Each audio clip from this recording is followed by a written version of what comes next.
Hi hello. ഞാൻ ഇന്ന് നിങ്ങളെ കാണിക്കാൻ പോകുന്നത് നമ്മുടെ നാട്ടിൽ അങ്ങനെ അധികം ആരും കാണാത്തൊരു വാഹനമാണ്, ഒരു വണ്ടിയാണ് കാണിക്കാൻ പോകുന്നത്. ഇവിടെ സൗദിയിൽ വർക്ക് സൈറ്റ് ചെയ്യുന്നുണ്ടെങ്കിൽ ഈ വണ്ടി നിർബന്ധമാണ്.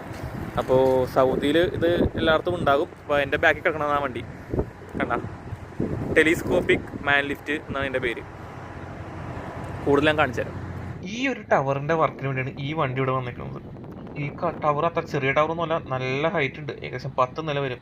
ഈ മെഷീൻ്റെ ഈ ഒരു ലുക്ക് കണ്ട് നിങ്ങൾ ഈ മെഷീനെ നിങ്ങൾ അണ്ടർ എസ്റ്റിമേറ്റ് ചെയ്യരുത്. ലുക്കിലല്ല കാര്യം, വർക്കിലല്ലേ. ഇതിൻ്റെ ടെലിസ്കോപ്പിക് ഭൂമി ഇപ്പോൾ ക്രോസ് ആക്കി വെച്ചേക്കാണ്.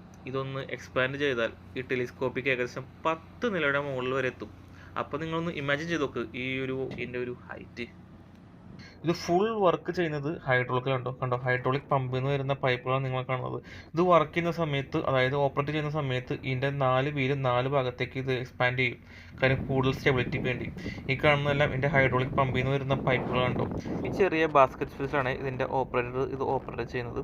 340 kg ആണ് ഇതിൻ്റെ മാക്സിമം കപ്പാസിറ്റി. പക്ഷേ 2 പേർക്ക് കയറാൻ പാടുള്ളൂ. സൗദി അറാംകോ സേഫ്റ്റി റൂൾ പ്രകാരം നമുക്ക് ഈ ഒരു മെഷീൻ സൈറ്റിൽ നമുക്ക് ഓപ്പറേറ്റ് ചെയ്യണമെങ്കിൽ 3 പേര് വേണം. ഒരു ഫയർ വാച്ചർ വിത്ത് ഫയർ എക്സ്റ്റിങ്ക്വിഷർ, അതുപോലെ തന്നെ 2 ഓപ്പറേറ്റർമാർ. ഒരാൾ താഴെ സ്റ്റാൻഡ് ബൈ ആയിട്ടും അതുപോലെ ഒരാൾ ബാസ്ക്കറ്റിൽ ഓപ്പറേറ്റ് ചെയ്യും. ഇതാണ് കൺട്രോൾ പാനൽ.